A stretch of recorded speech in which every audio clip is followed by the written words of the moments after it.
నమస్తే. ఇప్పుడు మీరు చూడబోతున్న వీడియో ఖచ్చితంగా మీకు ఉపయోగపడుతుంది, నచ్చుతుంది కూడా.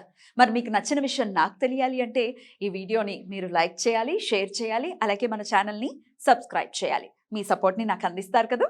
ఓకే, ఇప్పుడు వీడియోని స్టార్ట్ చేద్దాం. నమస్కారం, శుభోదయం కార్యక్రమానికి స్వాగతం. ఈ రోజు 16వ తారీఖు డిసెంబర్ నెల 2023వ సంవత్సరం శనివారం. శ్రీ శోభకృత నామ సంవత్సరం దక్షిణాయనం హేమంత ఋతువు. ఈ రోజు మార్గశీర్ష మాస శుక్లపక్ష చతుర్థి తిథి రాత్రి 8 గంటల వరకు, తదుపరి పంచమి తిథి. శ్రవణ నక్షత్రం రాత్రి తెల్లవారుజామున 4:37 వరకు, తదుపరి ధనిష్ట నక్షత్రం. నక్షత్ర వర్జం ఉదయం 10:07 నుండి ఉదయం 11:35 వరకు. అమృతకాలం సాయంత్రం 7 గంటల నుండి రాత్రి 8:28 వరకు. హైదరాబాద్ ప్రాంతం వారికి సూర్యోదయం ఉదయం 6:39, సూర్యాస్తమయం సాయంత్రం 5:45, చంద్రోదయం ఉదయం 9:49, చంద్రాస్తమయం రాత్రి 9:16.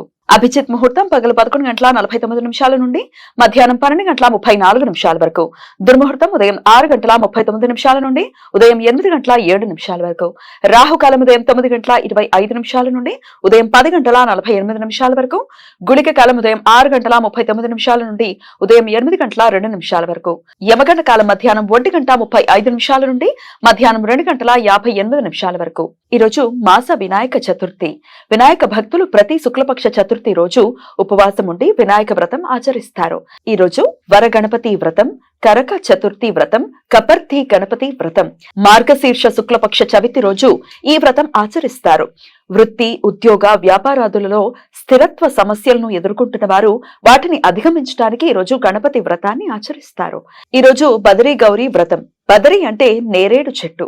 వివాహిత స్త్రీలు తమ సుఖ వైవాహిక జీవితం కోసం ఈ రోజు నేరేడు చెట్టు కింద పార్వతీ పరమేశ్వరులను పూజించి నేరేడు పండ్లను నివేదన చేస్తారు. నివేదించిన నేరేడు పండ్లను తాము కొంచెం ప్రసాదంగా తిని మిగిలినవి చిన్నపిల్లలకు పంచుతారు. ఈ రోజు మాస శ్రవణ వ్రతం. విష్ణు భక్తులు ప్రతి నెలా వచ్చే శ్రవణ నక్షత్రం రోజు ఉపవాసం ఉండి విష్ణుమూర్తి ఆరాధన చేస్తారు. తిరుమల శ్రీవారి జన్మ నక్షత్రం శ్రవణమని భక్తుల విశ్వాసం. వ్యతిపాత పర్వకాలం, వ్యతిపాత మహాపాతకాలం ఈ రోజు ఉదయం 7:46 నుండి మధ్యాహ్నం 1:58 వరకు ఉంటుంది. రవిచంద్ర గ్రహాల మధ్య ప్యారలల్ ఆస్పెక్ట్. రవిచంద్ర గ్రహ క్రాంతులు దక్షిణం వైపు ఒకే 23:18 చేరుకోవడంతో ఈ రోజు ఉదయం 10:54 ఇది ఏర్పడుతుంది. మహాపాతకాలాల్లో ఉపాసనా మంత్రాలు జపించడానికి, అనుష్ఠానాలు చేయటానికి, ధ్యానం చేయటానికి, నూతన మంత్రోపదేశం తీసుకోవటానికి అత్యంత అనుకూలం. ఈ సమయంలో చేసే అనుష్ఠానాలు, ఉపాసనా మంత్ర జపాలు లక్షల సూర్యగ్రహణాల సమయంలో ఆచరించినంత ఫలితాన్ని ఇస్తాయి. ఈ సమయం శుభకార్యాలకు అనుకూలం కాదు. ఈ రోజు నిరయన రవి ధనుస్సు రాశిలో మూలా నక్షత్రంలో సాయంత్రం 4 గంటలకి ప్రవేశిస్తాడు. అప్పటి నుండి మూలా కార్తె ధనుర్మాసం ప్రారంభమవుతుంది.